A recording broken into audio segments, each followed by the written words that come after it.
I watched it, but I'm not 100% sure on like what you want to discuss.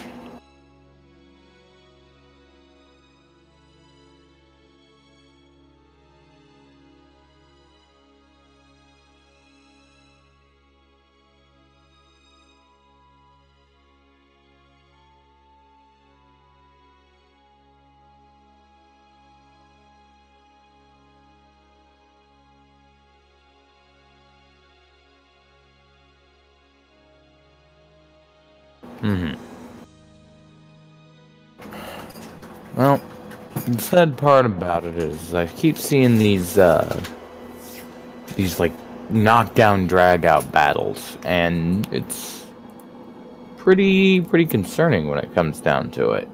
So we end up, everybody wants to push for freedom of speech. Everybody wants to push for this open platform that we're always wanting. But then we have the same people really walking that line between incredibly illegal and just being a douche. And I think that's the worst part about it, is the concept that we're sitting here watching people actively screw over the concept of, we want an open platform. We want that ability to talk and get our shows and stuff out there. And heck, some people want to get paid for it. But we can't do that and have everybody trying to eat each other like coyotes. Yeah, hold on. People are saying they can't hear. Okay, there we go. Now, can people hear me? My OBS was acting up. Okay, can you guys hear me now? Angel, this is not a good time for you to be crawling around my desk. Go that way. You should be able to hear me. OBS wasn't picking me up at first, but now it is.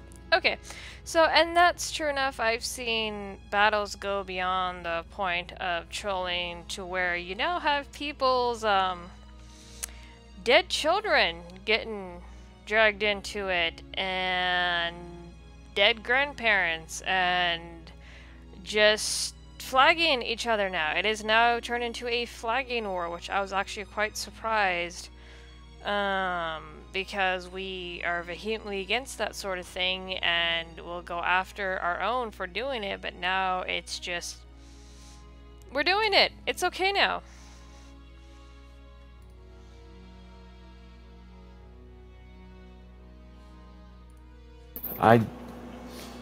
It's like the things where people started getting okay with doxing. You don't dox, you don't flag a video that has nothing horrible in it. You know, but for some reason it's going down this road of everybody just hates each other so god dang much. Yeah. That it ends up with this. Yeah, this stuff. Where everybody's just accepting. Yeah, I know that's pretty much what's going on, and it's gotten to a point, because I've talked about this before on my channel and in the video, to where you have just nobody knows what boundaries are anymore, and we take things too far. Like I talked about in my video, when I first came to this neck of the woods, I was more susceptible, more sensitive, if you will, to certain things, certain jokes, and that sort of thing. But I had to learn to develop a thicker skin. Now the problem with that is, because of that mentality has been pushed so dang far, we now have it to a point to where if you express any sort of sensitivity whatsoever, like at all, you get called a snowflake, you get called triggered, a cuck, or whatever. I ran into some freaking people tonight. We were discussing something about race. They were like legitimate alt-right people, and it's just like, oh my god, really? So it's gotten bad. Nobody knows what sensitivity is more. Nobody knows how to communicate. It's nothing but screaming and who can find the worst dirt on each other now. It's freaking disgusting. Let's see. Well, I think one of the things that has made it really hard is a lot of the times when people joined up, like joined into these, doing the YouTube videos and the commentary videos, the anti-SJW videos, this kind of stuff. Everybody went down this road of, if I'm gonna do this, I have to be worried about my my anonymity. And yeah, no, there's legitimate reasons for them to be worried about their, you know, their privacy on the platform. But it also gave every other ass a weapon against them, one that's gonna go after them for the rest of their lives. You know, as long as you have a YouTube channel and you are still managing to remain anonymous, this doxing threat's always going to be an issue. Everybody's going to go off after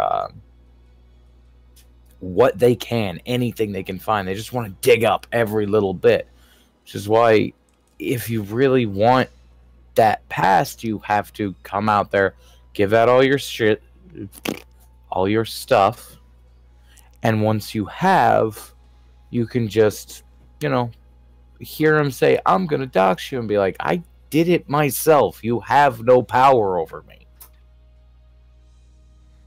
Yeah, and that's true enough. I don't know. The way that I'm seeing this neck of the woods pretty much go is we're going to have a major burnout. If people thought the skeptics or our corner of the internet was dead before, it is pretty much going to be torched at this point. No one is willing just to sit down and talk. It's all these freaking Discord ops. Have you noticed there's been an increase of that shit too? I don't know the full story of what's going on anymore, but people are sneaking into other servers, screenshotting shit. I was talking about this last night in another Discord server I was in, and they were kind of giggling over stuff from Discord servers being leaked, and I'm all like, dude, my stuff is pretty much public. I have a few private rooms for like the mods and for myself, but anything that's public, the open hall, the main hall, record a snapshot, I don't care. You get caught doing stupid in my server and it's at one of the public rooms, I don't give a shit. That's on you. I'm not going to chase people. Now, the private rooms are a whole different story, but like this Discord gay op shit is really, really dumb. And it's gotten to a point just like, you know, I don't know. There's too much stupid going on at this point. There really is. It's this fight everybody you see mentality. It's everything has to be a war. Like my Discord server never had any drama in it. Most of the Discord servers I am in, there's no drama in them. And the major reason that there isn't is because I only invite people once I've gotten to know them. And if they're out screwing around, then that's on them. That crap isn't on my server. I treat my server... And I think the major problem with it is everybody wants to like gotcha moment. That moment where you've been caught doing something shady. Bum bum bum. It's just why I don't care. I do not care about what 20 people do in the privacy of their own area, as long as they don't hurt anybody else. I have pretty much with my server, I have an open door policy. I even pinned the link, like the permanent main hall link on my Twitter. But I have certain rules, and a lot of people do not come into my server because of my rules. And some of my rules, I believe that there's a certain amount, a healthy amount of censorship. So like for my server, I have minors and things like that, and they are free to do whatever on their own servers. But for my server, I have certain things that are just no-go. You do it and you get banned. There's a lot of shit I'm not going to put up with anymore. So like I have everyone be nice. I have a few mods now. It's like if you tick off the mods, that's on you. If you irritate them, that's on you. I'm not going to get into a squabble of, oh, well, your mods banned me, blah, blah, blah. Well, why did they ban you? I mean, were you being a pest? Were you causing trouble? And there's certain people that I will keep out of my server if they want to fight, and I'll name this person Yobi. Yobi came to my server a few weeks back, wanted nothing to do but start shit. Kicked him, banned him. There's another person that I found out was a doxer. Kicked him, banned him. It's just like, if I find you doing this shit, I don't care in whose server it is, but if you're doing this dumb shit, you're not welcome in my room. No. So it's pretty much open hall for the most part, but if you're a troublemaker, I'm gonna kick your butt so fast it's not even funny. I don't want you in my room if you're gonna do shit like that. Just no. Um, but another aspect that I've noticed, like with the Discord servers, and people are, like I said, free to do whatever they want in their own servers. I'm not here to dictate, police, whatever. But a lot of them just have some, I don't know, pushing the bounds of shit in them, like the not safe for work, rooms, and I've never clicked on any of these, don't ever want to. But I've had to leave a few servers just because of how, like, bad it got. And like I said, people are free to do what they want, but that's another aspect I've noticed with our neck of the woods. People are so open about that aspect of their lives. It just, I get poked and prodded about my stuff when I don't share. I don't share a whole lot, and people have pointed out to me, oh, well, people poke at you and prod at you because you're not open. Well, no shit, not supposed to be. So I don't know if you've noticed that too, with how open people are. Let's see. I don't know what it is about it. Personally, my server is for the people that watch my channel. And a lot of the rooms that are in there aren't my rooms. I have them muted. I don't want to deal with them. You go do your crap. I don't want to deal with it. It gets to that point. Sometimes you just don't want to deal with crap anymore. That's one of the situations that eventually you just have to deal with. You just don't care. Well, like for me, where your server has like minors on it, so that I understand. But meh. Well, even without the minors, because I have very few. Oh, hey, Shelly. Like I said, I have very few minors in there, but even then, without the minors, I have been into enough servers to where I don't want to deal with that crap, the vulgarity. I've actually stayed, I don't go into Discord chats at night anymore, especially at night anymore. The last time I did, it was just like, okay, this is like fucking gross. So that's another aspect that I really don't like of this community or this area of YouTube, where it's just, there's not even a lid or a screen or a fucking curtain. You just kind of have to vacate the area altogether. Some servers are better about it than others, while others are just out there. Another thing I've noticed, like with our neck of the woods, and I don't know if you agree or disagree, is, as we talked about, the constant fighting. It's also the bounds pushing as to what we joke about. Now, I'm all for the most part, comedy is comedy. People deal with stuff in their own way. I get that. But there's some things that have started to creep into our neck of the woods that it's no longer jokes. I don't know if you've noticed that. Have you, or... Well, I very much apply my concept of comedy with the Sam Kinison concept of comedy. As long as nobody is being physically hurt by your joke, it's a joke. As long as everybody can tell it's a joke, as long as everybody knows it's a joke, it's not a problem. As long as you're not going after somebody specifically with your joke, it doesn't matter what you joke about. I may not laugh, I may not like it, but a joke's a joke. And that's true enough for the most part, but like for you, is there stuff that you've noticed that's been joked about that you wouldn't want, like, in your own server, like, at all? Or just your neck of the woods at all? Well, when it comes down to it, I kind of cut through a lot of the people I'd hang around with, so I don't get a lot of that, like, real far off their joke stuff.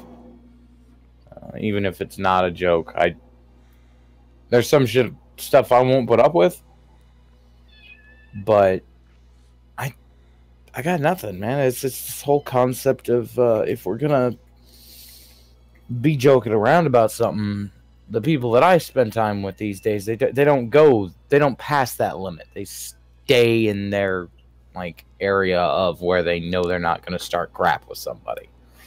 Like, I've got the blame the Chinese joke, and it's the whole old-timey thing about they eat cats and dogs, that kind of stuff.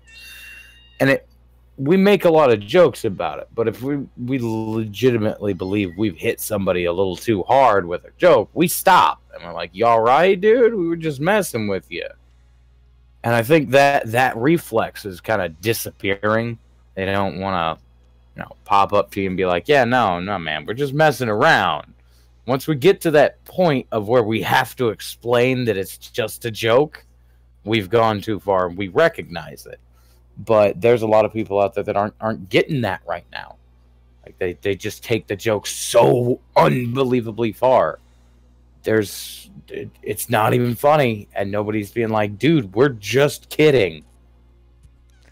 Well, I know I had one incident or instance, and that was on the kill stream I was watching. I forgot what they were talking about, and every now and then Ralph Gator and Zidane will have the owner. I don't know if he's the owner or the creator of Kiwi Farms, not sure which, but his name is Josh. He has a cow or a bull avatar.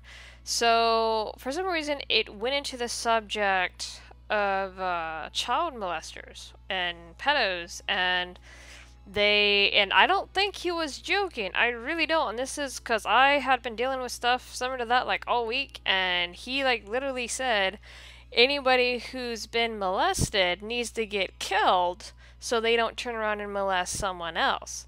I fucking lost my shit on Twitter going, go fuck yourself. And I had a couple people tell me, oh, well, maybe he was joking. I'm like, that didn't sound like a fucking joke. And I even tagged Ralph in his Twitter. I never heard anything about it from Ralph. But I'm like, that's way too far, dude. Not okay.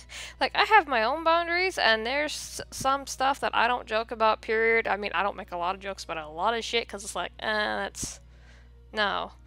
But yeah, that's just one instance for me, which is like, that's too far, and I just got told, hey, relax, you're freaking out over nothing, and it's just like, no, I'm not, I've been dealing with this crap all week, no, why are you even making that joke? That's not okay. So, I mean, I've had my own instance, but it wasn't addressed, it was never walked back, it was just, because even, I was listening to the kill stream further, and Ralph goes, no, no, no, no, no, no, no, and Josh made the excuse, well, I don't live stream often. That has nothing to do with the joke you just made, whether it be on live stream or in a public space, it has nothing to do with you live streaming, dude. So, I seriously don't think the fucker was joking, I really don't. They try to play it off as one, I'm like, nah, he's not joking. So... Well, that's just one example. There's a lot of them out there. Like, the people make the genocide jokes. They'll make the gas the Jews jokes. They'll make the white ethno-state jokes, that kind of stuff. And you know these people aren't actually advocating for something like that a lot of the time. There's a few of them that actually do, but they're not everywhere. A lot of people are just making a joke. Yeah. And the joke keeps going. And keeps going. And eventually, it's not even funny anymore. It's just being a douche. Yeah, and that's the thing, too, is, like, I get jokes. Like, I'll give you an example, because I had another discussion with someone on Twitter over the word spurg. I'm high-functioning autistic. I use the word spurg for people who are just freaking out over nothing. So it's like, quit spurging, dude. Just, chill out. So I got into it with Michael Rollins, and we got into an argument. He tried to tell me, well, autistic people are offended, blah, blah, blah. I'm like, dude, I am autistic, and I'm telling you, I don't have an issue with the word. And then I got blocked, and I had someone else come in, and it was like, well, it serves a negative connotation, and it puts a stereotype on us, and it, like, keeps us from getting help, blah, blah, blah. I'm like, okay, it's an internet term, it's not... So that's one instance where it's like, okay, and we had a discussion about it. I'm like, I'm not trying to demonize autistic people. I am one, but it's a phrase used for people who are freaking out.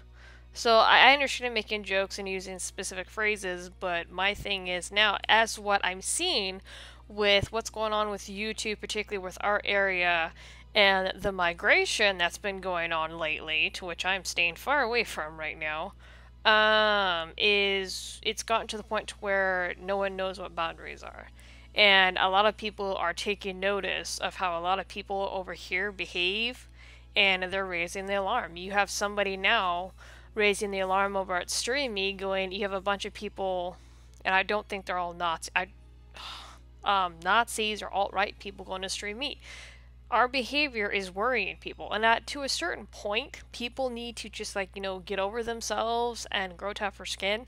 But at the same time, it's also to another point where we do need to start correcting the way that we handle things, because I think we're just as bad as the SJWs, just on another extreme. You still there? Yeah, yeah, I'm still here. We're on a far side of a concept that people haven't really gotten to understand, which I try to make myself generally always somewhat contextually accurate. If somebody has to go through your videos and watch 2 or 3 of them, somebody actually has to watch 2 or 3 of your actual videos to get the context that you're just kidding about gassing the Jews, you have a problem. People are going to get worried about that. They always will. And it's because of the concept that if I have to look it up, most people aren't going to do that base level of research. They're just going to take you on what you said that show. So you have to be able to put that context in there so people don't freak out, so people don't get worried. But that's a marketing trick, and a lot of us on YouTube don't have that concept, the concept of knowing how to contextualize everything. Yeah, and unfortunately, if you don't, you end up with this like what happened to like the kill stream, what happened to heck, a bunch of channels that end up getting flagged into the dirt because they happen to say something that could get hit. And if you can, somebody's gonna do it eventually. Yeah, and I know with the Killstream situation, because not only did the first come about of it with the donations of 27,000 get returned to the donators, but then he was like purged into oblivion. Zidane got hit when they tried to move it over there, and I think someone else got struck when they tried to host Ralph on their own channel. But something to take note is, especially when you're running a charity stream and everybody has their own way of doing things, but when you're running something like that, what I don't understand is why wouldn't you tone down the rhetoric, tone down the jokes? You're raising money for a medical facility for children, and as I said in my video, for the most part it's messed up. The donations got returned. That's 27,000 that could have helped kids, that could have went to medicine, treatment expenses, hospital bills, the whole shebang.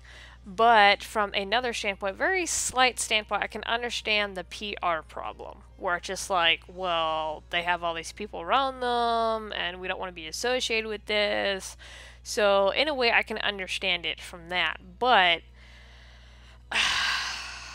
I don't know, because I was talking to my husband about it too. It's like, hey, would you take the money from this set of people if you knew the reputation that they had formed, or rather was being put on them due to their content and due to who comes on? And he said, yeah, he'd take the money because it's for kids. He wouldn't really care where it came from. That I understand. But I think we need to start toning down a lot of stuff, because I don't think it's going to get better. I think it's going to get worse. When it comes down to it, I wouldn't even necessarily say they got to tone it down. They just have to make sure, if they're going to make something that's like this super edgy joke, put some context behind it. Even just the concept of, like, before we start the stream, you put a little thing up there, a freaking legal notice. The views and opinions of the guests are not necessarily those held by the presenters or anyone who's contributing to the show. Any of it. Just something like that. Just a little legal notice right at the front. A lot of it's jokes. that line alone is enough to recontextualize your stream. We are going to make jokes. They will be offensive. That's why, what was it called? The Drunken Peasants never got taken down. They could have been hit for a lot of the crap they used to talk about, but they didn't, because at the very beginning they had that little legal notice, that context that you need to make the jokes less hard to get that they're just jokes. Yeah, and also the context of what type of audience. Like, I'll give you an example. If you look in the description of the Morning Decay run by Optic and Broski, they have it in all caps, like, this is for adults only. We are an adult show. We are a comedy show.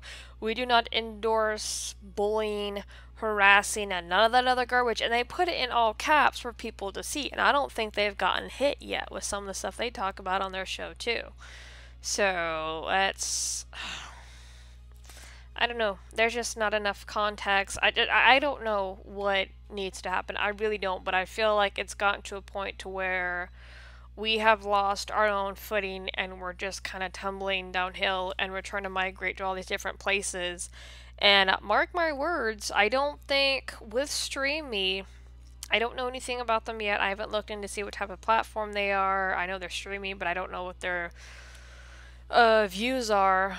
But if they're like DLive, if they're like YouTube, a lot of the people that just migrated onto StreamMe might get kicked off. I know DLive was the first migration stream site, and Ralph was already given the door, or shown the door on DLive. So that's why StreamMe is like the hottest thing right now. And it's just like, that's not going to last very long.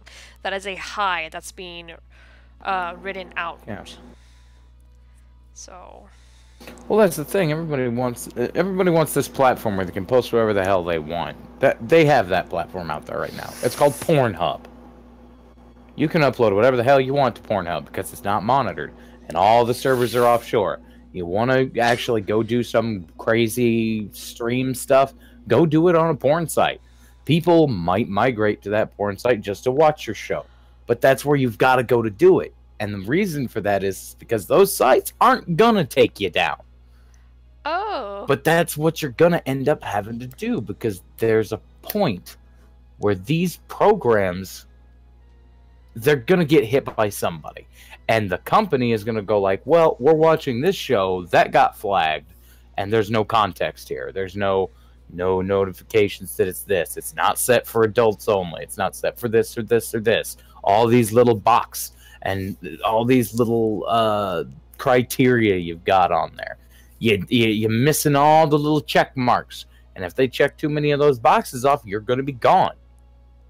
And as I hate to say it, but that's the nature of dealing with a private company. They have every right to throw us into the dirt. Yeah. I do have a question for you. Are you interested in making this stream a little bit interesting? Because I have a lot of people like sardined in the hall, the open hall. Some of them wanting to come on. Hey guys, if you want to come on here, if that's okay with you, Ichabod, you're also co-host, and I don't like. Are we wanting to bring on some people now? Because there's some people asking. It's your show. Alright. Hey, if you guys want to come on, it's your show. Just if you guys are wanting to come on, scroll down. And there is going to be a room called the hallway. It's easier to throw people from the hallway into the actual live stream chat room. So if you guys want to come on, go migrate into the hallway.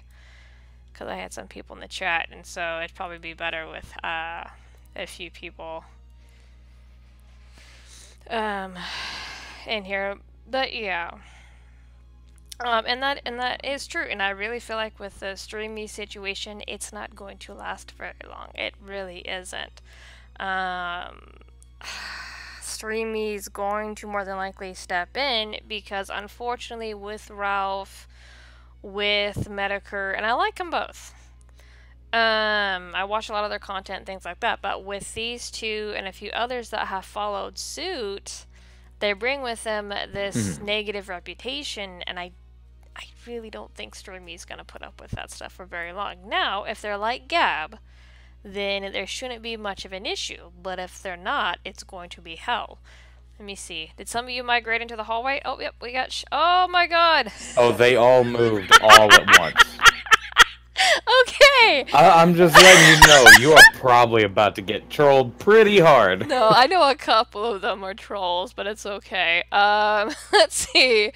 Who do I want to bring on first? I think I'll bring... Okay, there's a pair I'm going to bring on here first. Let's see. I'll do him and him. Hold on, guys. You are server muted. Okay, I got him, and I got him. Good evening. Hey! Hello? Alright, you're here. Okay, so Ichabod, for those of you, this is Shelly, and this is Snake Man. They're from a different community. Just like, oh damn! Can I introduce? We're the quote-unquote assholes that ask about the white ethno state all the time. So that's us. Yeah, that's us. Okay. Yeah.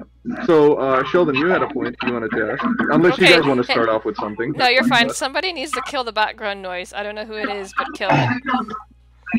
Yeah, let me fix that. It's the boomer Sheldon over there.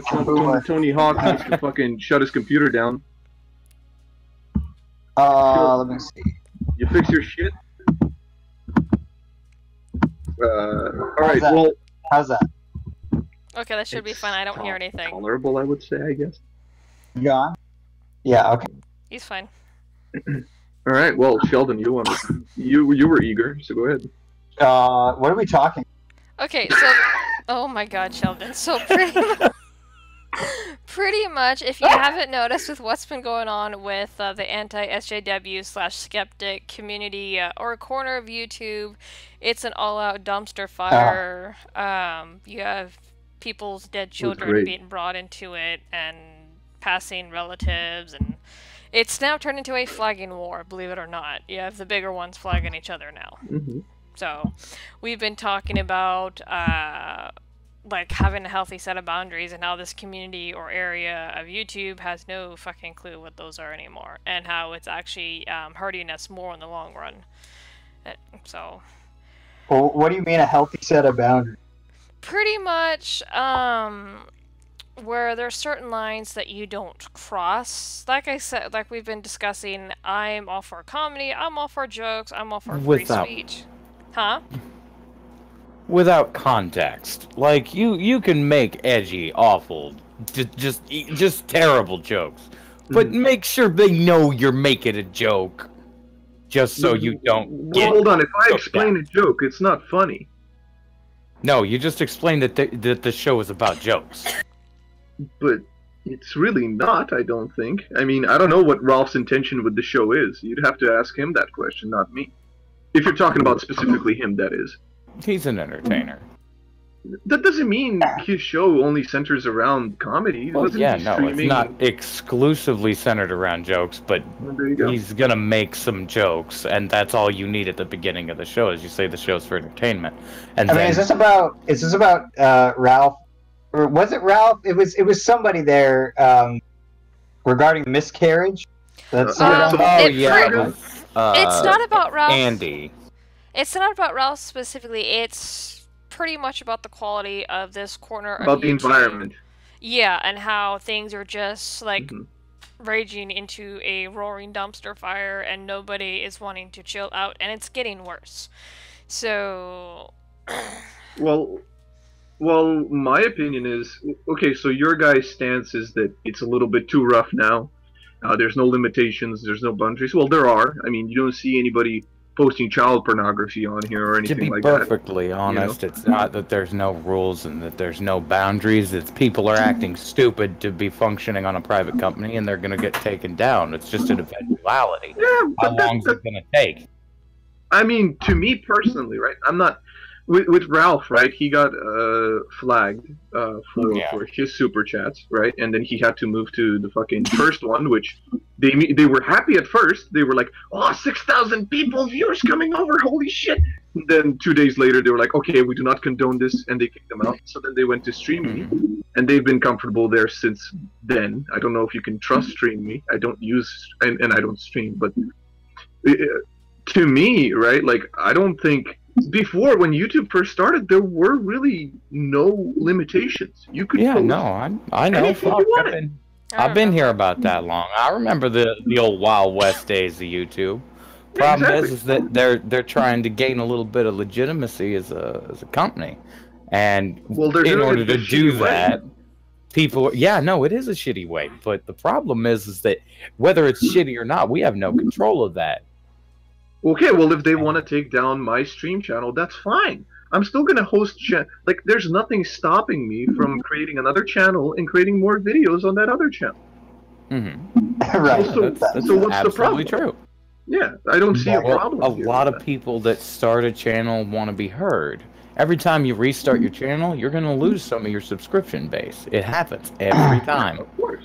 So Well, you're Yeah, go ahead. destroying your own purpose for having a show. Well, Just it by- really depends. It really depends on what your goals are as a creator. Exactly. It depends on your goals. So what is your goal as a streamer? To have fun. Personally, like, if I were a streamer, right, and my goal would be to have fun. I will never monetize my shit. I will never do any of that because I don't want to rely on YouTube as a main income of money. I think that's goofy. I think people who do that are dumb because they know it's so easy to be taken down and sabotaged on YouTube just for speaking the wrong opinion. Why would you It's actually slay the? not that easy. It's super easy. Like, It is. that's the sad part. Like, if you're actually not violating any of the TOS, it's really hard to get taken down. Actually, Well, see, I would rather have not fun true. and do whatever I want. Not true, because if That is also not true. Yes, you. Retaliations and her husband, they got what's called a phantom strike on their channel, and they could not stream for 2 weeks. They were trying to go around. They created a backup live stream channel, and then people were offering to host their stream on their channel. So yeah, no, so it is a thing, and they followed all the rules: no copyright, no community guideline strikes, none of that shit, and they just randomly got a phantom strike for no reason, no explanation. Well, like, gone for 2 weeks. Here's the thing. In a lot of the streams that I do, we say some horrible stuff, just downright awful. And I have gotten flags before, and all I did was contact YouTube, tell them what was going on. They go back and check through it, and then the flag disappears every time. And the major reason that it keeps doing that is because I'm technically not violating the terms of service. I have said some awful crap on my stream. I have used racial slurs and all that kind of stuff. And the reason that it doesn't go down is because it's all contextualized. And it's all there. You can just throw it at YouTube and be like, this is everything. Just go watch it. I don't know what kind of super hacker you are, but I would say that's not the case for a good. I would not say a good majority. I don't know. It's marketing shit. That's all it is. You just have to know that simple. Let me give you a different example from a personal experience, more or less.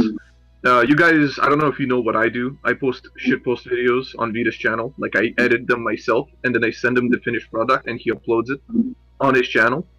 And one of the videos I did recently was shitting on a person called Buttons, or she was a part of it, of the video, and I was shit-talking her, essentially, and disproving some of her retarded points.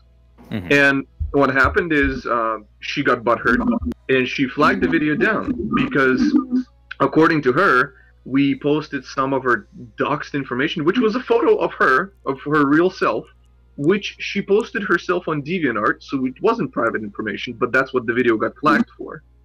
Oh, it's that shit again. Okay. Yeah.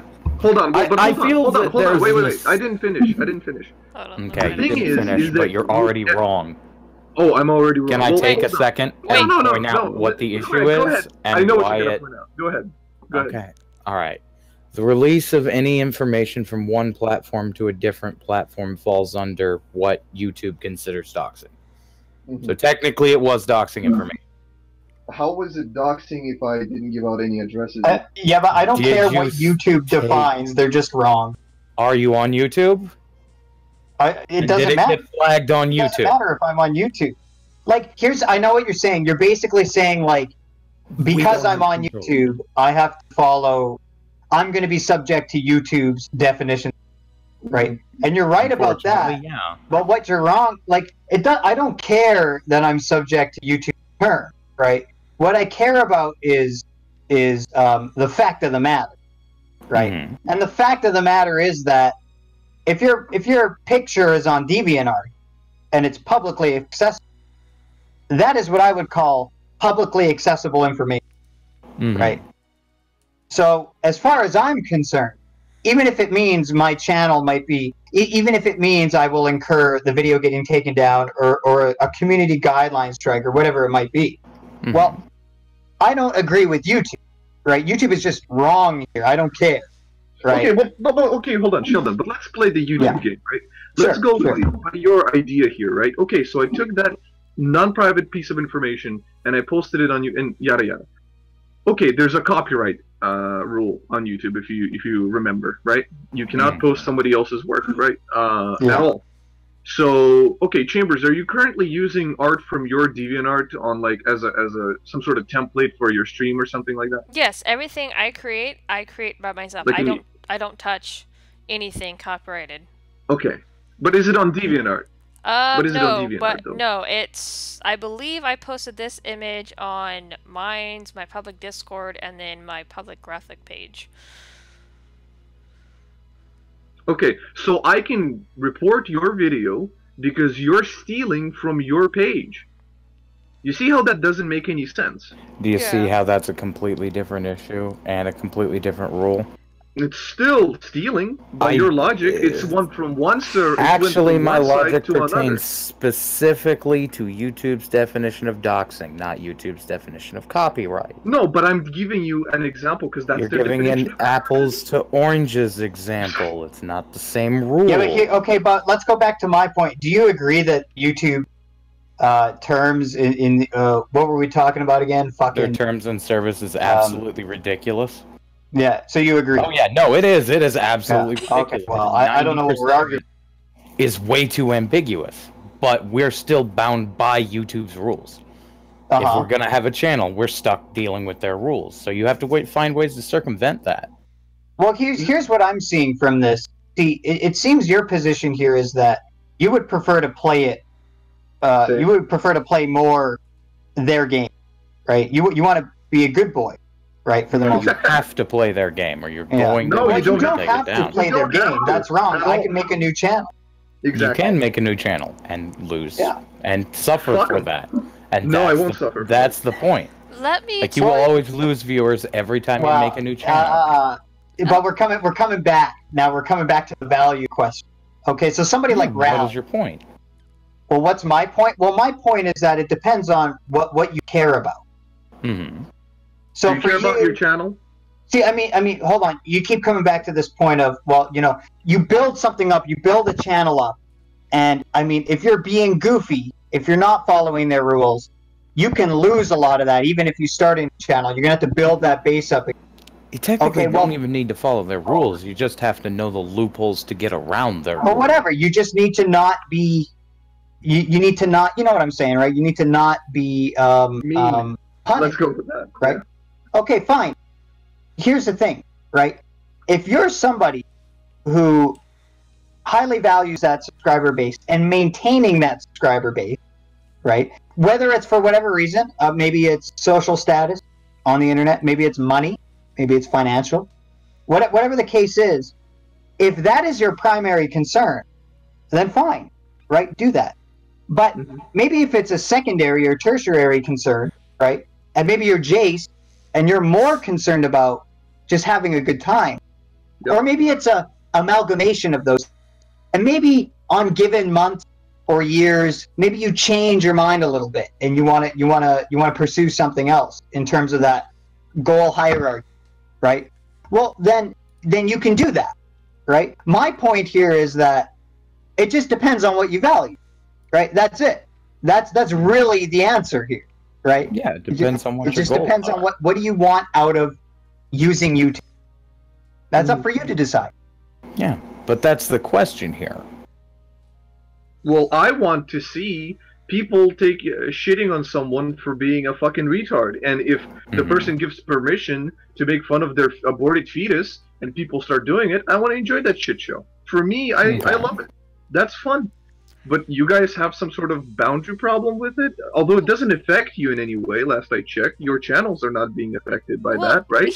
Here's the thing. The reason why I bring it up and bring up the boundary thing is because we talk about this corner of YouTube, Anti-Sjw, Skeptic, even a little bit of IBS, because we talk about how the left, a lot of the Democrats, a lot of the liberals, hashtag not all, have gotten so volatile, they don't know what boundaries are anymore.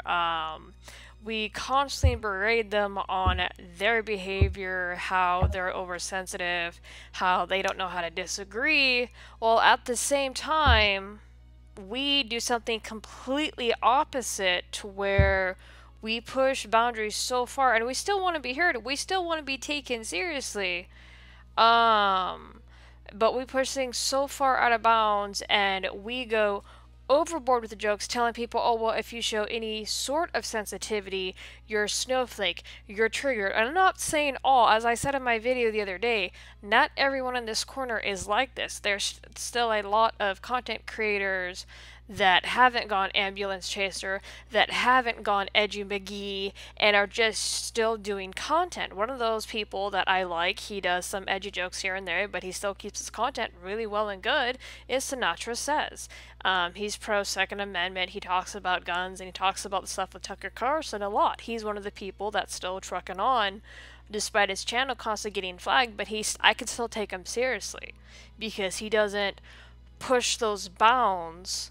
He knows how to run his channel. He'll still make jokes and crap like that, but he doesn't go overboard. Now, someone like Ralph is much bigger, I believe, than Sinatra Says, but Ralph allows those boundaries to be pushed to such an extreme degree that there is such a backlash to where it gets him pushed out of platforms. And that's very bad, because we saw with the charity run. Go ahead. Like, the thing of it is like, Ralph isn't a bad dude. No, he he's has not. I'm a not saying he's functional channel, and he has a good channel. But the thing of it is some of the people he will bring on will push those boundaries beyond what you can get away with. Yeah. And I don't want to see shit like what happened to Ralph happen to Ralph. That's where my concern lies. Right, no, it's and that I time agree. when YouTube decides again, let's crack down the hammer, and kills a bunch of channels.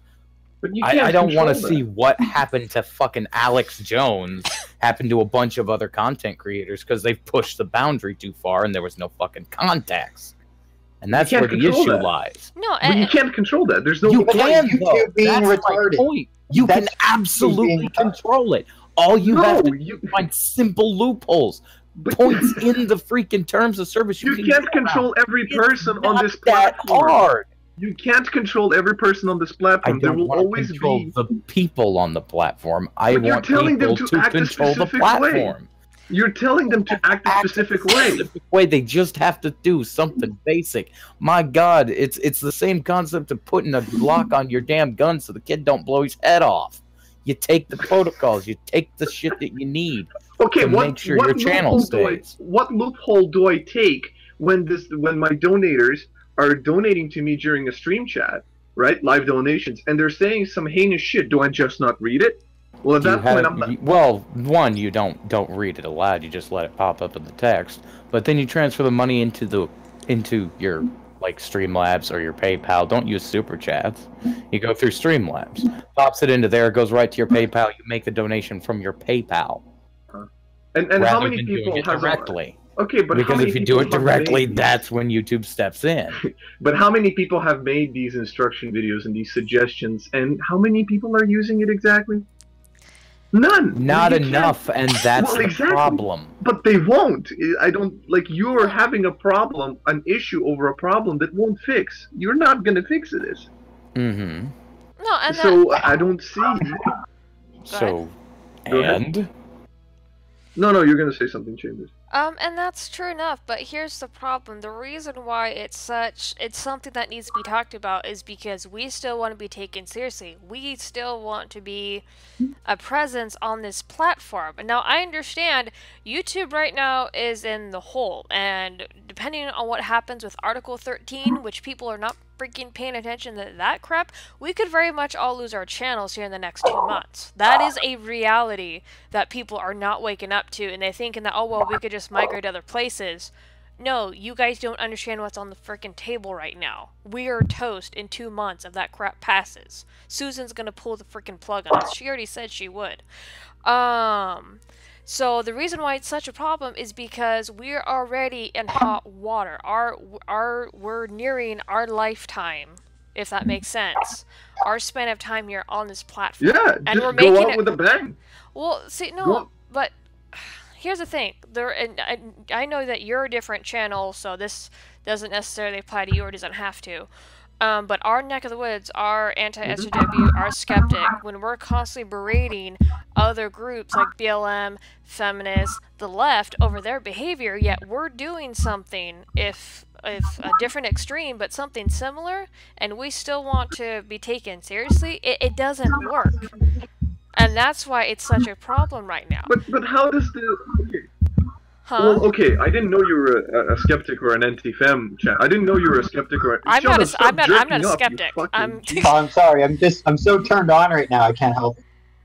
Behave, I was gonna say, I didn't know you were, well, which corner of the YouTube do you refer? Because you keep talking about skeptics and anti-fems, and you talk about you wanting to be taken seriously. Pretty much the... What is your pony in this race?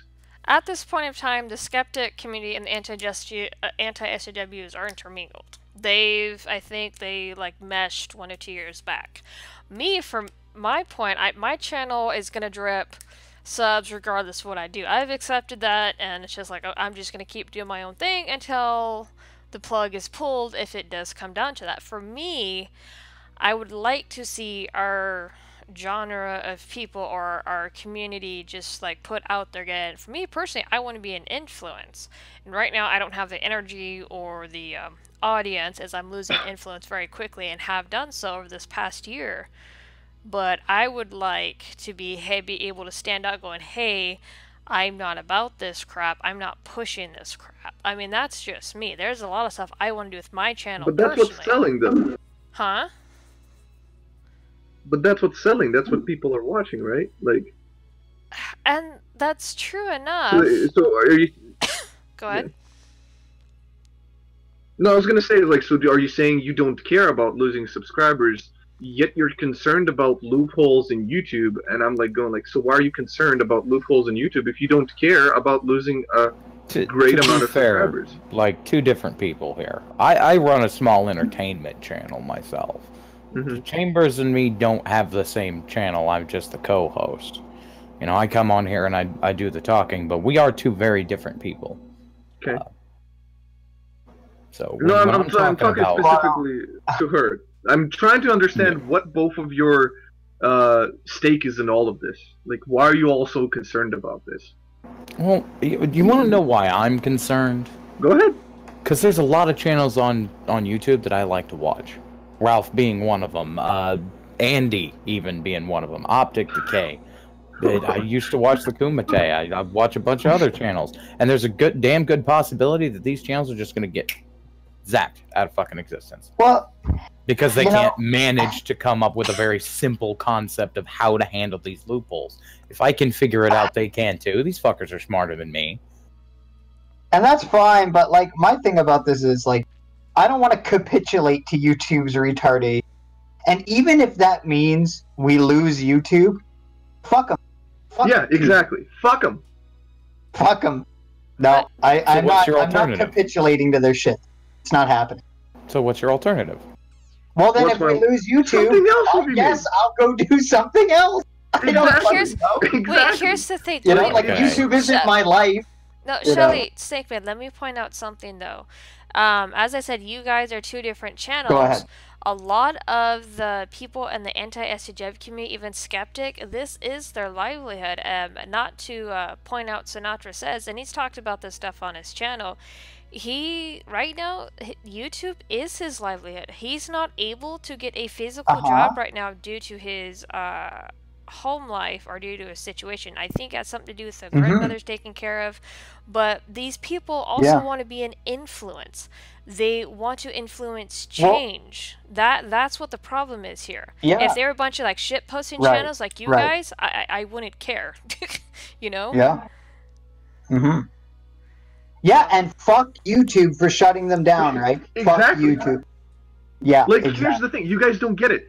If YouTube shuts down, right? Like you said, if YouTube shuts down, perfect. Fucking amazing. Because do you imagine what kind of shitstorm that will raise on the internet? As soon as a massive channel like this, if I would love to see it shut down just to see what type of alternatives people would start coming up with, what kind of fallouts would start happening, what kind of fucking other shit would start steering up. Yeah, it would be a Wild West, but it would be an entertaining Wild West. And you know, do they lose their livelihood? Yeah, they do. But it sucks for them, doesn't it? Because they don't want to follow your loopholes themselves. They don't want to, like Sheldon said, they themselves don't want to obey these little fucking rules that you keep talking about. Because they know it's bullshit. Like, you get this, right? No, and I do, and YouTube's term of service has become so vague. Like, take for example what happened with Cognitive Thought. He was demonetized his entire channel, and they started... Sorry. Huh? Oh, they started to strike a couple channels... Sorry. Go ahead. I'm gonna mute you. They started to strike a bunch of channels with demonetization over spam or duplicate videos, and the duplicate videos weren't even pointed out, or the spam wasn't even pointed out, and it just, like I said, that perfect example of term of service just going completely vague. And when they strike people, they don't even tell them why anymore. Yeah, I know. I've experienced it from Vita. Yeah, they don't even let you. They don't even let you. What do we do? Like appeal it anymore? Like they took away that option from some videos. Like Vita's video got reported, it disappeared, and you can't appeal it. Like there's no option. It just doesn't exist. And you know, we hit up Trusted Flagger, which is a guy who helps sort this shit out. But he's kind of, I think he's dead because he doesn't reply. So you know that sucks. But talking about Cognitive Thought, oh, there's a hilarious fucking shitstorm going on there. I mean, again, it's his own fault for falling down on nothing but YouTube. Did you hear him whining? How hard he was whining about, why is Tonka not mentioning my demonetization? Fucking, what the fuck is it? I'm going like, you're making a fool of yourself because that's how desperate you become towards this platform. You have nobody else to blame but yourself for not having a backup. Oh yeah, that's absolutely the case. You always have to have some kind of backup for these kinds of things because YouTube is not a long-term solution thing. I do it as a hobby, and that's really what it should be. Hell, if I can make some money with my hobby, just like some dude that goes to a craft store and makes soap or something and sells that crap, you know, he's not expecting to make a bunch of money on it, but he is, you know, if he does make something, he's fine with that, and it's because it's a hobby. But when these people make this their lives is when it becomes a problem. Because, yeah, once you get your channel taken down, that's a huge hit to everything that you are. You lose income, you lose what you're... Well, you lose maybe your house, access to certain abilities that you would have before. And the problem is like, the way I see YouTube is it's a foot in the door. You become big enough on YouTube, you can actually get yourself a career out of it. But until you've become somebody who can, like... jump from that I was on YouTube, now I'm on TV kind of thing. You cannot let it become your primary source of income. But still, you get down to this point of a lot of people out there are going to lose that. Like my kids are going to lose that ability to get their foot in the door in an entertainment industry or anything of that nature. They're going to lose that because everybody wants to just watch it burn to the ground. Yes, the terms of service is vague. It's ambiguous. It's awful. It's one of the worst terms of service I've ever had to deal with. But you take 5 minutes to understand it, and you find out that there's enough loopholes in it, you can do basically anything. Well, then your children are not in any trouble, because you can teach them all of that. Right? Unless everybody else burns it to the ground. Which people are doing right now. It's like I doubt YouTube's going. Well, it's a lot like the kid at the highly- playground that has a very cool toy, and then everybody wants to play with that toy, and then the kid breaks it. He just snaps the toy in half just so nobody else can mess with it. That's what I'm seeing a lot of this stuff. You guys are the kid at the playground that's wanting to break the toy so nobody else can play with it. Yeah, but is that what Ralph wants? I think Ralph just wants to give people entertainment. That's what Ralph wants. I'm not talking about Ralph. I'm talking about what you guys are saying here. Well, okay, but we're saying is that we want, like, let's say again, let's go back to Ralph. You guys are saying he's pushing the boundaries. Well, I say his guests kind of sometimes just don't get contextualized correctly. Okay, well, That's it. regardless, his channel is at the end of the day still supporting that or portraying that. So like, he's still kind of responsible for pushing quote unquote these boundaries, right? We'll disagree on that, but for argument's sake, go ahead. For argument's sake, okay, he brings these people on because he knows that can make for a good show, and he knows that the better the show does, the more viewers will. The more viewers come on, the more people are entertained. The more people are entertained, the more they'll donate, right? And he doesn't go through this YouTube loophole shit because. He does, just on a lesser level. I don't know if he does. I would not know. Last he I does. checked. Okay, well then something went wrong because he still got taken down. Well, yeah, that's because he's not going deep into it. He's only just Okay, how could he surface avoid it? level. All he has to do is put a few disclaimers in his description. The reason, let me actually, realistically I highly doubt speaking, that and would this is You'd something. be surprised. Hold on, this is something that we have not touched upon yet, and here in the next few minutes, I'm going to exchange Shelly and Snakeman out for 2 more people. But something I do want to touch That's cool. upon. With the Ralph retort, because of his reputation, things like that, because of some stuff he does touch upon, because this has to do with this neck of the woods too, is you have reporters who have come in and out, and this is not a joke, this is serious, this is part of the reason why Ralph got taken out, is because of that charity stream, and because of him doing a segment on the Wall Street Journal. You had the Wall Street Journal step in and strike him, like, he did it on a specific reporter or a specific journalist, I forget her name, but she came in and got his channel taken out because he did a piece in the Wall Street Journal. This is real fact, and this is actually what makes the Anti-Sjw corner of YouTube so much different from other people, is because we have journalists, the bigger guys, not us small guys. Us small guys fly underneath the radar, but the bigger ones, like Medicare, he's not Anti-Sjw, but he's on the radar now. Andy Worski, you have sometimes the Kumite. You have journalists come in and out of our sector and doing hit pieces on us.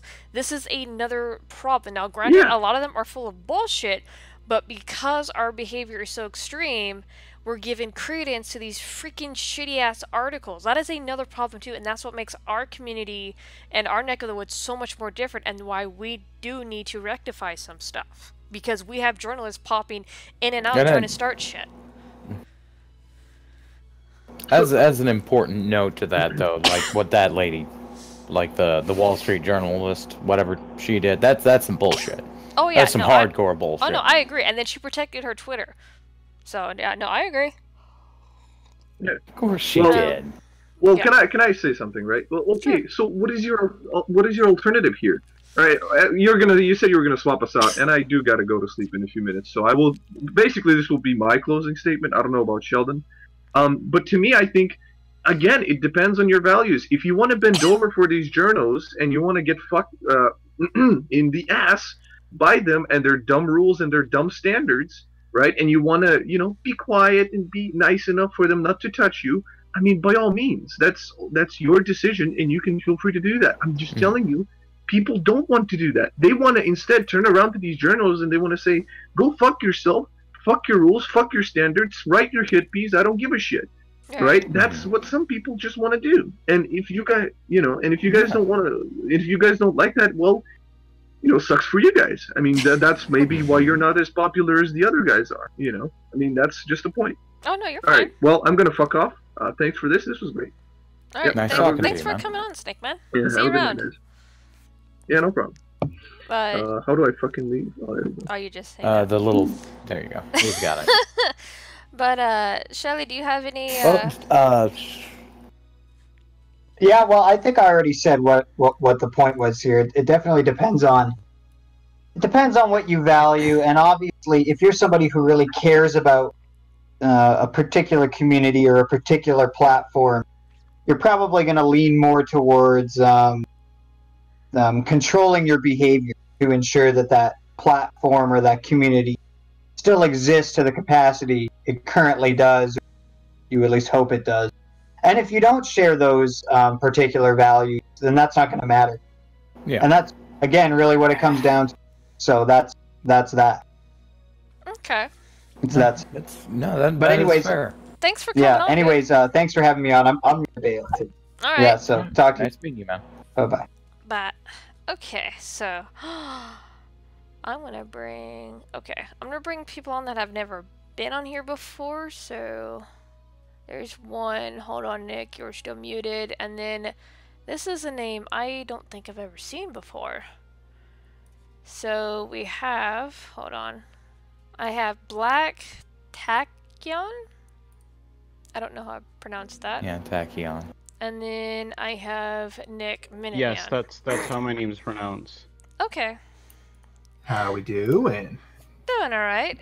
How about yourselves? Oh, today has just been a fun day. Been watching all the news that's been happening? Oh, crap. What's happened? I've been kind of out of it today. Well, CNN's trying to sue the White House to get the press pass back for Acosta. Lord. And that, I guess she's a congresswoman or something from Broward County, just got arrested. Wait, is it... You know the one talking about don't worry? Is it Brenda Snipes? Is that her name? Is that the one with the freaking voter fraud or like the 1,000 votes that appeared out of nowhere? Is that I'm gonna link it real fast. Okay, just throw it in the... She was at a protest and the cops grabbed her. Does CNN not have any other reporters that could walk into the White House? Just Acosta? It's a power play for them. Nikema Williams. Nikema Williams. Oh, that's a senator. Yeah. Over ballot counts. So, not to distract from the topic of the stream, what are your guys' thoughts about like what's been discussed so far? And what do you feel? Either things need to change, or are you guys happy with the way that things are, considering some of the points that we've brought up? I think that the way that YouTube is like conducting themselves is really dumb. I think like I get why they kind of want to censor people in a way, because some content creators are not exactly the most friendly or welcoming to advertisers, and at the end of the day, YouTube is a company and they want to make money. But at the same time, a lot of these content creators, despite being very edgy, bring like a lot of people to the site. Like Mr. Medicare can just throw on a random stream and get like 15k viewers like that. Oh yeah.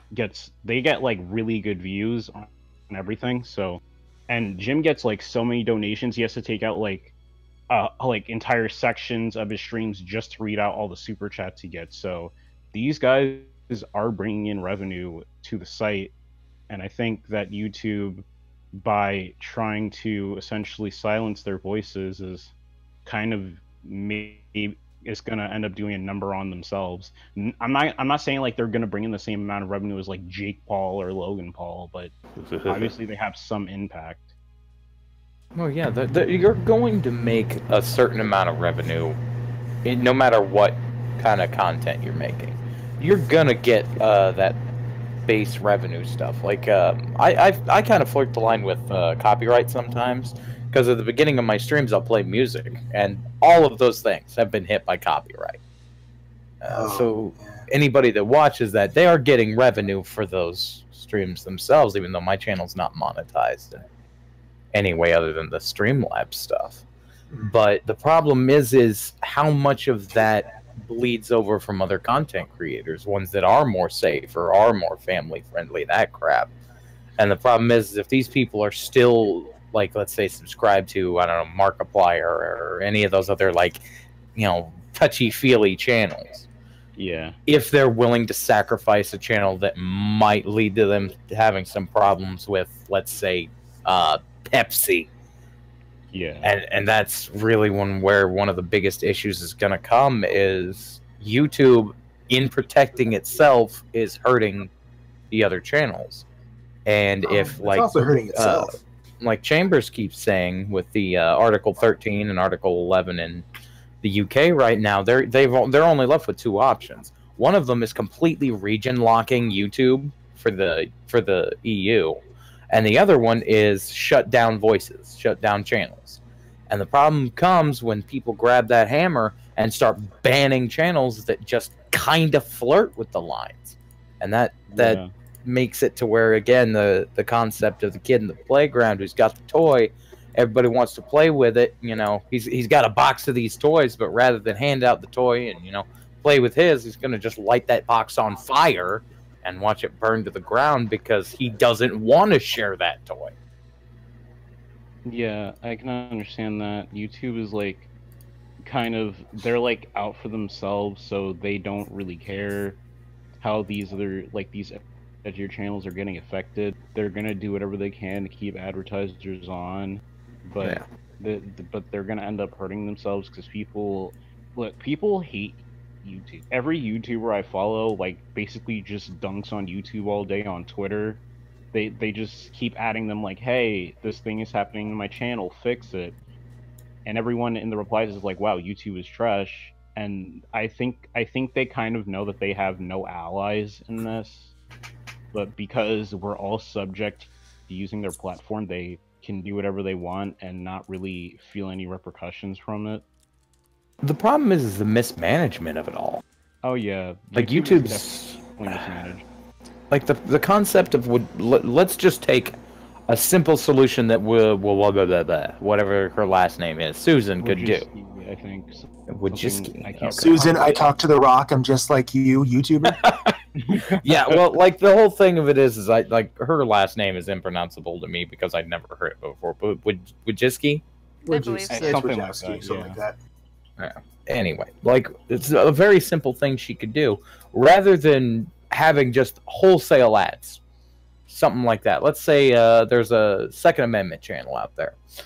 They can pick, just get a huge, unapologetic drop-down list if you want to monetize your channel, and you can pick the companies you can receive ads from, and then that company receives an email with your channel, and then they can review it, say if they want to go ahead and sponsor that or not, and if they slap their ad on there, they can review it at any time, pull their stuff from that channel. And yeah, it's going to be a huge clusterfuck at first, but yeah, you're going to have that possibility of all of these channels making revenue for YouTube and being able to make revenue for themselves, which will lead to more content creators being able to specifically monetize their content with companies that are not going to freak out about it.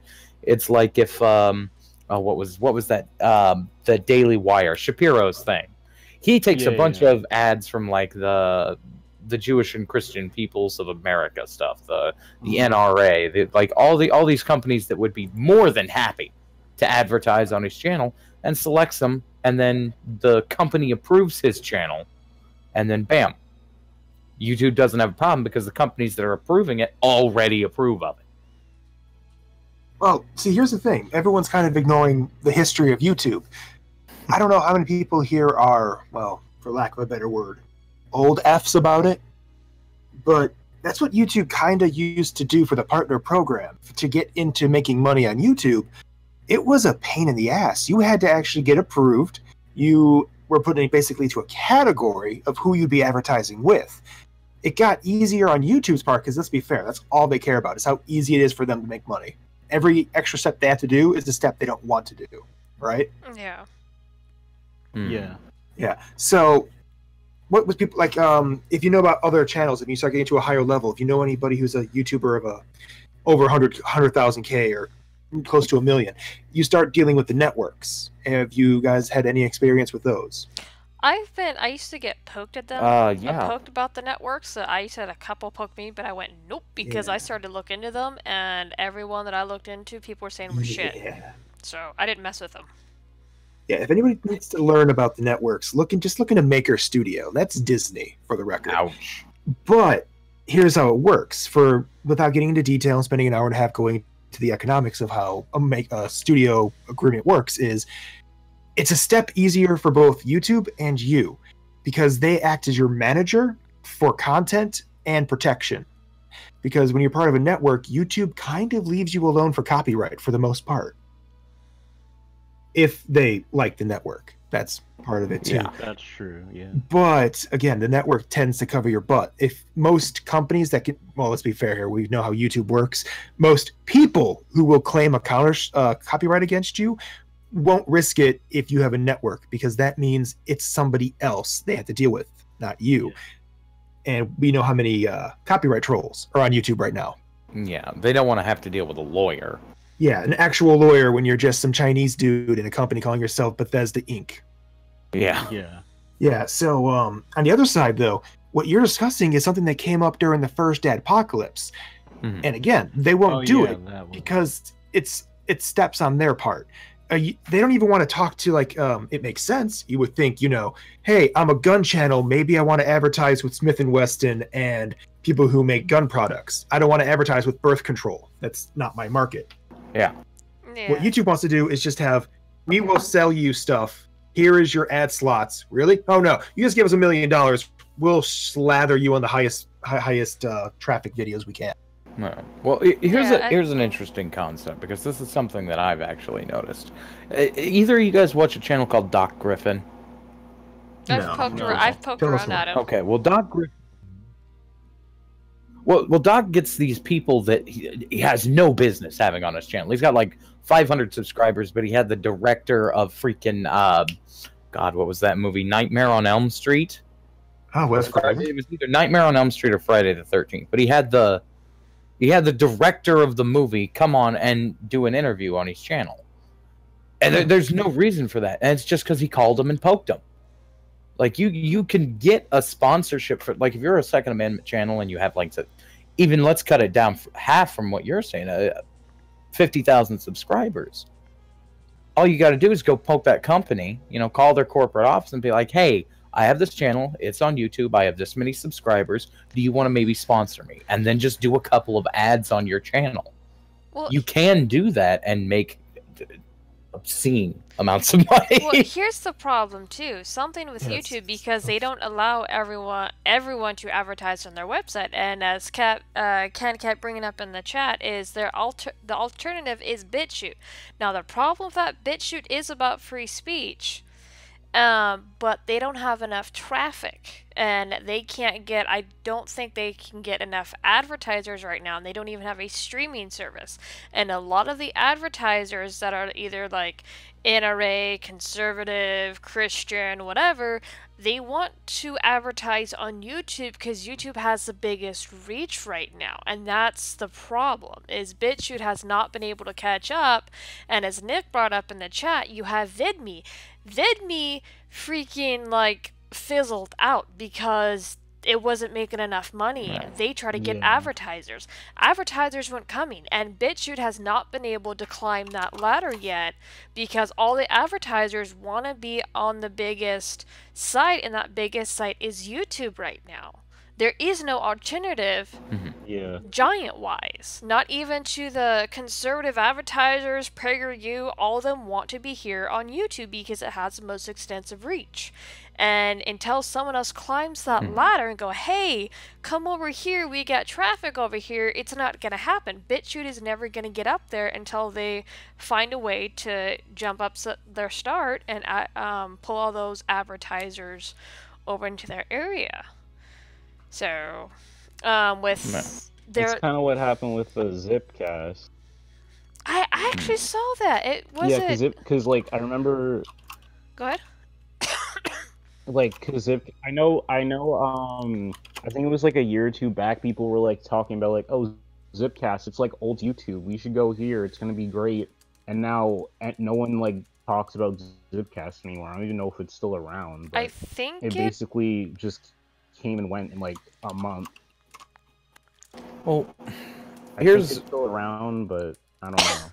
Like here's the sad part about it is even tiny channels you can get a minor sponsorship. Like I think if you have 1,000 subscribers or something, you can talk to those Dollar Shave Club people, and at the very least they'll consider you.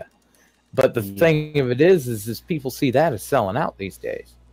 You do a Dollar Shave Club commercial and you're selling out. Hell, I've got 500 subscribers. And I have somebody who sponsored me once. It's not hard to do. You just got to poke around. You can get that kind of stuff. Yeah. I mean, it's not going to be easy, especially if you're small. You have to sell yourself to people, and if you look at YouTube as a playground, you're going to have fun. Yeah, you will absolutely have fun on something like this. You're going to eventually get taken down. It's going to happen. But if you look at it like a business, you will eventually succeed. It's going to take a long time to do it. Hell, it's taken me forever. I've been on YouTube 10 years. And just now have I ever made a channel that's actually getting above 100 subscribers, let alone 20. But you can do it. It is possible. Just, you got to think of it like a business. But when you think of it like a business, you start getting pulled down into this concept of, if I'm going to take this seriously, if I'm actually going to look at it like a business for extra income, I've got to take it to the point of I need to treat it seriously, which includes dealing with their terms of service crap. And yeah, it is the worst. It's awful. But they have areas they can improve. And right now, the easiest way for us to figure out a way to get YouTube to improve is to make bigger channels. Bigger and bigger and bigger. And you get big enough, you'll actually be able to influence what they do. But right now we can't because we all tiny. Yeah, and that's true. And the pool of money's gotten smaller. Oh yeah. Yeah, the pile of money is shrinking. Yeah, and that's what the scary thing is too. Go ahead. No. So that's the other thing too, is we're talking about YouTube and how it's changing. I think YouTube, if it continues down the path it's on right now, it will kill itself, only because it's going to remove the content that makes it YouTube. And nobody comes to YouTube to watch Jimmy Fallon skits or the last episode from a CNN interview. They've come to for YouTube for non-TV content. They've come here for PewDiePie videos, Markiplier, cat videos, the last meme video that's been put out. They don't come to YouTube to watch the news or watch whatever's on NBC today. They come to watch non-TV. YouTube is removing the non-TV and going for the television views, thinking that will make them money. And it will in the short term, until they realize that they're going to be subject to the same rules and laws as a television studio would. All those streaming services like CBS has and everything else, they don't make that much money. And the reason they don't is because not everybody wants to pay for a subscription. The day that YouTube becomes a subscription-only service is the day it dies. Yep, and YouTube Red. That's step one. Yeah, no, and I keep telling, and I've said this before on streams and in chats when I talk to people about this, because I keep getting notifications, oh hey, try a month free and watch your videos offline, try a 3-month prescription or subscription and listen to your music without any ads, try this, try that, and I keep telling people, it's going to go to a subscription. Maybe not now, but a little bit later. They have been pushing for it for a while. They're already testing the waters with it, with 3 to 4 different services they have. Watch YouTube TV for this amount for 3 to 5 months. I mean, I keep getting these stupid notifications in the little corner, left-hand corner, of every time I open up the YouTube page every now and then. Yeah. So they're testing the waters. It's going to freaking happen to where it's going to go to a subscription to where you have to pay to upload. It's going to go that route, and it's going to kill a lot of channels. Oh yeah, I think it's going to kill YouTube in general, because I feel like YouTube was kind of based on like the foundation of like this is a free website where you can all just share what you want. Like, the original slogan for YouTube was broadcast yourself, and now YouTube has turned into like such a corporate like monster that it's like it's trying to turn into like more traditional media, and it's turning off everyone who came to YouTube because of how unique it was and how fresh and new of a platform it was. Like all these people came here, made careers, and are making a ton of money and are able to support themselves because of the way YouTube was. And now because it's becoming bigger, unfortunately it feels like it needs to cave to corporate expectations and change the entire foundation of what it used to be. It's become a shell of itself. Pretty much. YouTube used to be about independent content creation. You know, it's upload your home movies of your kids playing, and you can watch them for the rest of your life. That kind of crap. And when it comes down to it, that's what YouTube was. It was, I'm a person. I want to make a video. I made a video. Where do I put it? YouTube, of course. But when it comes to man, I really have all these home videos, and I want them to be on the internet for other people to enjoy my home videos, which, by the way, nobody does. Nobody wants to see your kids play with the dog in the backyard. Nobody does. Have you ever seen those kids channels on YouTube? They love those. Except maybe a bunch of pedophiles, but that's the but now I have to pay $2 to upload this 10-minute video of my kids running around the backyard. Yeah, no. Is it worth it? No, it's not. It doesn't become worth it anymore because this was a site built on everybody being able to post what they want, and it's not there anymore. We don't have that freedom. Oh no. If I were a little more Alex Jonesy, I'd blame the Democrats. You're not gonna blame the devil, then growl at the microphone for 5 minutes? They're making the freaking frogs gay. You're not gonna blame Hillary Clinton and how she's a wicked demon from another dimension? First of all, she's not a demon, she's a lich. Learn what you're looking at. Come on now. Oh yeah, that's undead. If that's anything, that's undead. But that's beside the point. Two things. Supposedly she's supposedly she's supposed to be running again. And then second thing, we're down to our last 15 minutes, so there's two things I could do. Cycle you two out or pop in the last two people in the hallway and turn this into a 6-person call. I'll cycle that out. I'll dip out. Thanks for pulling me in. I'll let the other guys Thanks have for a showing conversation. up. Nice to meet you, Nick. Not a problem. Thanks for having me. Enjoy getting your shekels spanked. See ya, Nick. I don't like if you want to make this like a 5-way call, but if you want to cycle me out, then okay. I'd say just bring the other two in. Yeah, Falcon's always quiet, and the other one's named Stalin, so I don't imagine they'll last long. Hold on. Okay. There's Falcon. Hold on, Falcon. Okay. Ah! Okay. What the heck? I'm throwing the rooms around. No, You accidentally moved the hallway above the hearth. Yeah, I want to try to... Okay. Okay, you got it. There we go. Okay, unmute. And unmute. Yes, hello. Hello, There you go. live. You're in now. Yes, I am in. I am. Okay, so what you guys have been listening to the discussion for the past hour or so. So how do you guys feel about things going on, considering how there's a lot to take in, particularly with this corner of YouTube? Oh yeah.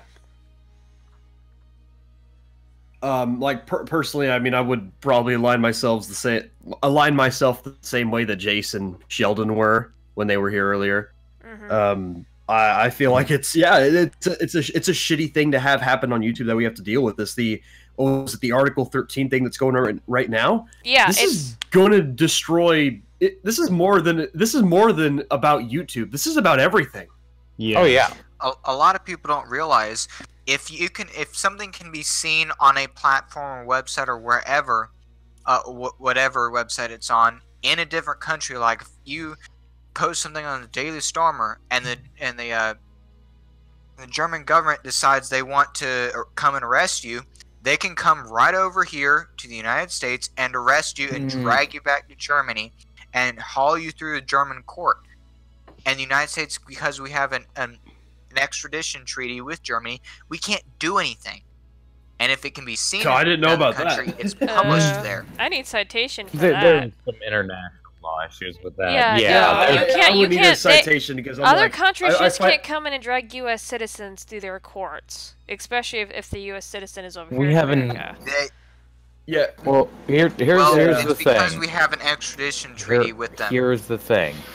The extradition treaty itself is based entirely around what we would call a felony charge or a federal charge. But a copyright infringement charge is a misdemeanor. We wouldn't be able to be extradited for a misdemeanor. It's like somebody pulling you across state lines over a parking ticket. It's not likely. However, the concept of it is what Stalin said is actually pretty right on that. It does not just cover YouTube. If it passes through, they've got the two choices. They either have to apply the law widespread throughout the internet or region lock the EU. But this is going to affect Facebook, Google, YouTube, and Twitter, every. And I think a lot of sites are going to pull out. They're not going to comply with this shit. Well, yeah, of course not. It would cripple their platforms. Yeah, well, the reason why I keep bringing up YouTube is because Susan Wojcicki has said specifically that if Article 11 and 13 passes, she will pull the plug on our uploading abilities and only have specific companies. That is why I keep pinpointing YouTube, because of what Susan Wojcicki has promised if Article 13 passes. She's the only one that has come out and said that she will pull privileges. Other platforms, I've not seen them make this claim, but she has. That is why I'm focusing on it. Because she will screw us over. Yeah. Certainly focus on it. YouTube has screwed us over in the past, and they'll do it again even bigger. They don't care. Like Susan, I feel like Susan just, I know like it's her job to make sure that YouTube is like making money and is like advertiser friendly, but everyone on YouTube hates her, and either A, she's completely unaware of it, or B, she's just ignoring everyone because screw them, they're not making her money. I mean, remember when she started her own YouTube channel and she made that video? I'm making my first video and looking at the dislike ratio. Looking at the dislike ratio, she is so disconnected from what YouTube actually is. It's tragic. Well, here's the thing. Here's the thing. Number one, they need to fire her.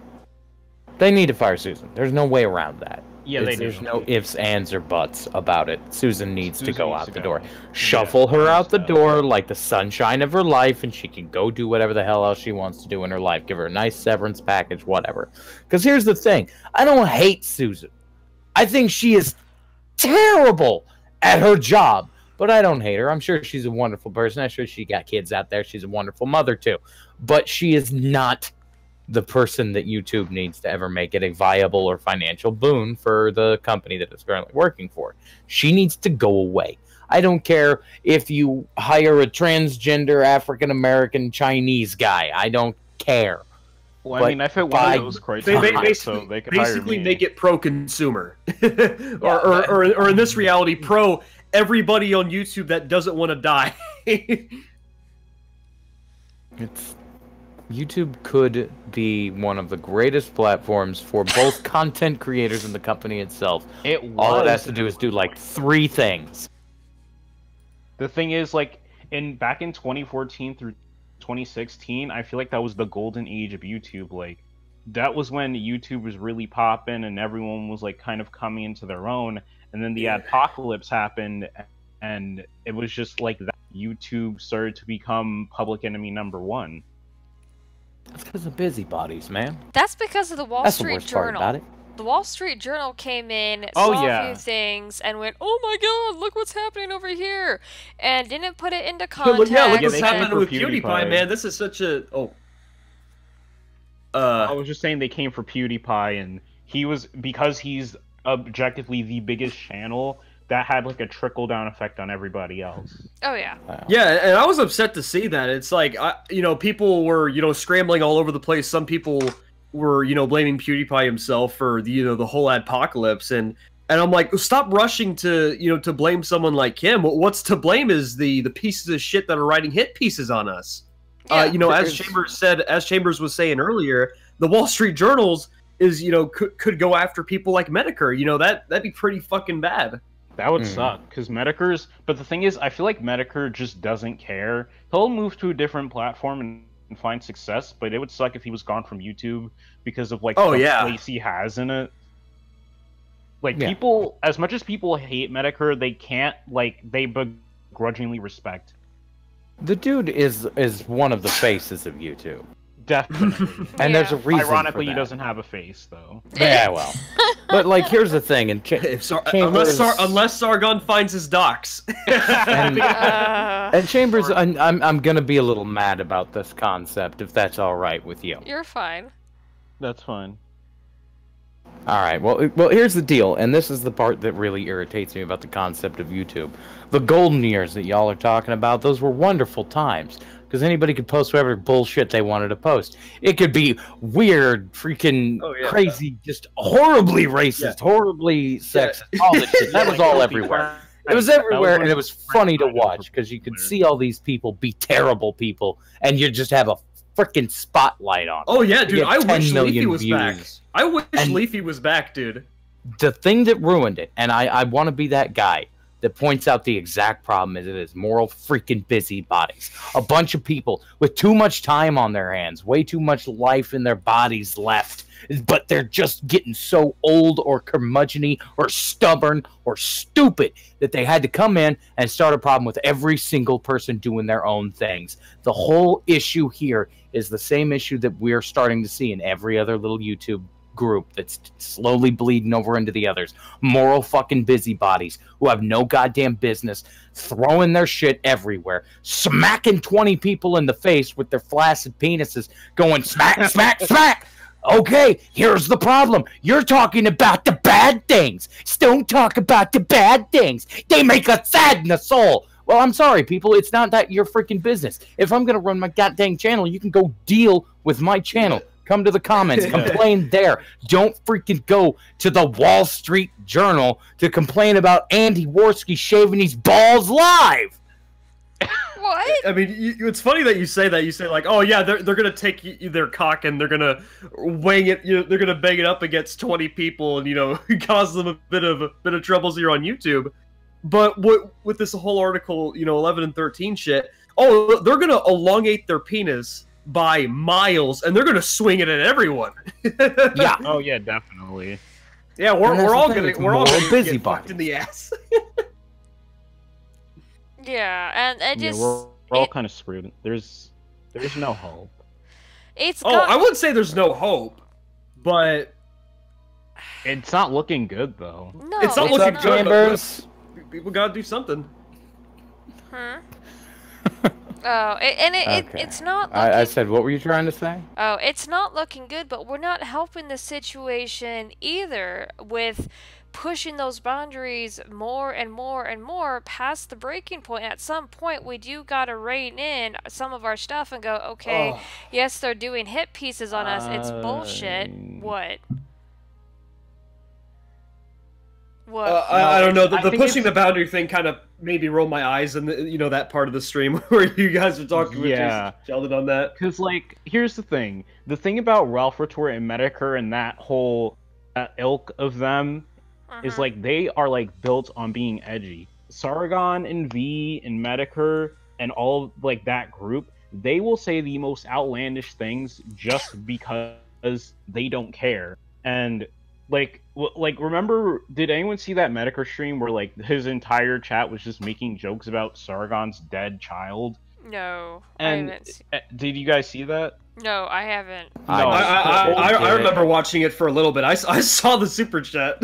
Yeah, they were brutal, and I'm not saying that they should do I agree with it because I think that's kind of messed up, but at the same time you can't really expect people to censor themselves. That's Oh yeah, the stuff that they said is why they're popular. That's why they have their audience. That's why people want to watch them, because they're saying all of these outlandish things that other people don't have the platform or do not have the moxie to say themselves. Oh yeah, I mean I fall into the line of I just don't care. Okay, say what you want, as long as you're not actually hurting someone. I'm fine with it. I don't see much of a big deal with it. Yeah, You'll never hear this phrase come out of my mouth again. I agree with Stalin. I agree with Stalin. Yeah. I don't know about you, man, but collectivization never went wrong. I'm telling you. Hitler didn't do nothing. That's what that sounds like. Oh god. Okay. Well, anyways, didn't you say like this was gonna end like in 15 minutes? Or are you about to basically conclude the stream or? Yeah, we got about 3 to 4 minutes. My point is like, okay, I understand that. Like I said, humor is humor for the most part. What I'm seeing, what I'm observing, because there's a difference between having disputes, making jokes.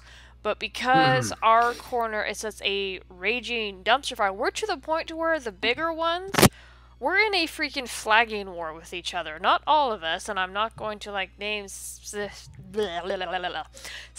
people. Oh, name people. Name people. Go right ahead. Okay, well go right ahead. Well, you have Andy Worski flagging AIU, or AIU flagged him. Andy Worski flagged someone else live stream, and now you have people who's going to flag Corrine or whatnot, and people keep messing with her. It's like, oh my god, leave her alone. She's freaking crazy. Yeah, I'm entirely against. I'm entirely against flagging of any kind.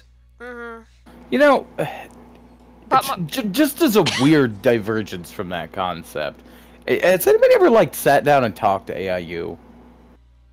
I don't know who this person is, so I don't know. Atheism is unstoppable. Atheism is unstoppable. Yeah. Oh, him. Oh, yeah. I know that. Him. Yeah. Yeah, like no. Have you ever actually sat down and talked to him? No, I never have. No, I don't literally never talked. I don't. Super nice dude. Just as a note, like he is actually a really nice guy. Is he? Yeah. Doesn't seem like despite the stream stuff, like super nice guy. I mean, just out of the vacuum of what YouTube is, no, super cool dude. Just kind of a dick on YouTube. Yeah, I mean, I could imagine Medicare would probably fall into the same category. I mean, he could be a dick. Oh yeah, I'm pretty sure he's a nice dude. Is a complete savage. I don't think he cares because he knows if his channel gets taken down or if people like come after him, he just laughs at them. Yeah, and he wins every fucking time. He's literally the embodiment of that Tyler the Creator tweet where he basically says cyberbullying doesn't exist, just close your eyes, it's not that hard. Like oh yeah, I agree lot with of the that people out there that you get this feeling that if you actually sat down, had a conversation with them without the cameras on, with everybody watching, they'd be a fun person to hang out with.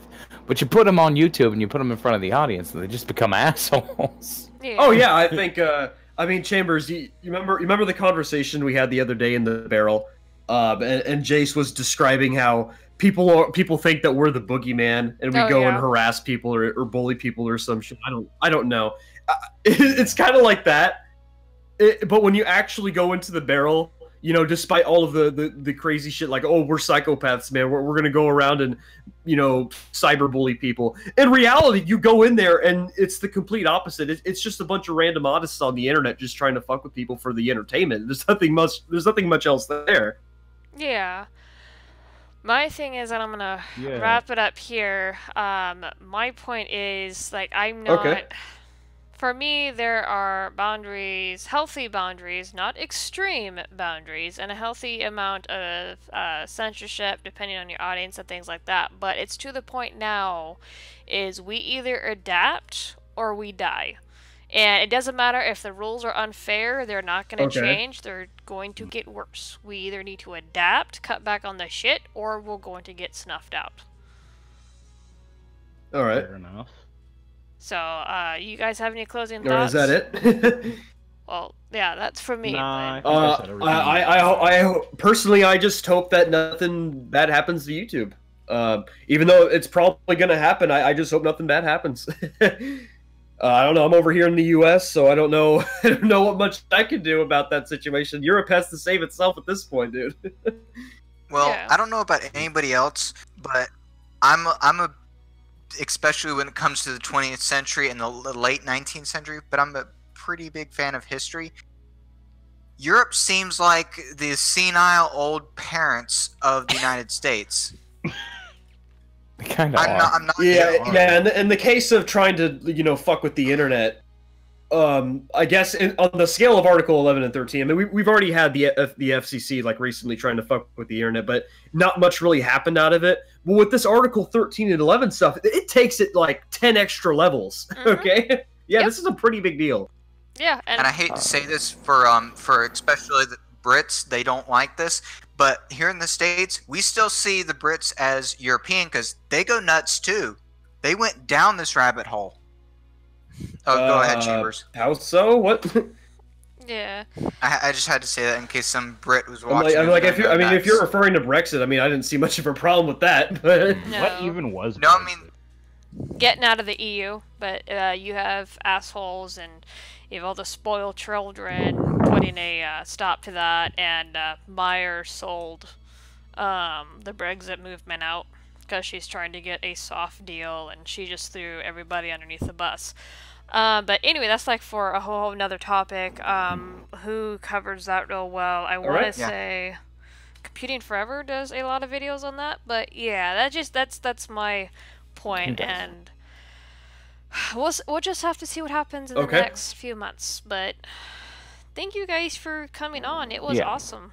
So, Yeah, it was fun. Yeah. But fun fact, by the way, well, you started to probably notice all of us coming into the server. Yeah. At the start, we were like, "Yeah, dude, we're gonna screw with them," and then we started, to notice what you were talking about on the stream, and then we kind of moved away from that. But yeah, no, I like this. I like this a lot. If you're doing another stream, yeah, go ahead and post it in the barrel. I'll try and show up. I like this. I do a stream every week. I have an unrelated question. Okay, go ahead, real quick. Oh, okay. My sister just sent me a text. I'm gonna sound like an old man for a second, and that is a joke that my sister makes. But my sister just sent me a text that said, "MKK, do you have propane?" What does MKK mean? I would say Mach speed too. But Chambers, did you want to? Yeah, let me do a closing thing here. Yeah, so pretty much, thank you for everyone coming on. Now, next week, there is not going to be a stream. I might do another one this week for the Thanksgiving type thing. I'm going to be with my husband out on the road next week. So, but, if you guys are interested, I will do another stream possibly Thursday or Friday if everybody wants just to get together for a Thanksgiving-ish type deal. We can go ahead and do that. So, and if Ichabod, if you're available, yeah, just let me know. Will do. But yeah, with that being said, yeah, just let me know. Okay. With that being said, you guys have a good night. Thanks for coming out, and yeah, see you guys in the next one. Good night. Sleep well, Chambers. What? What the fuck? Are we clear?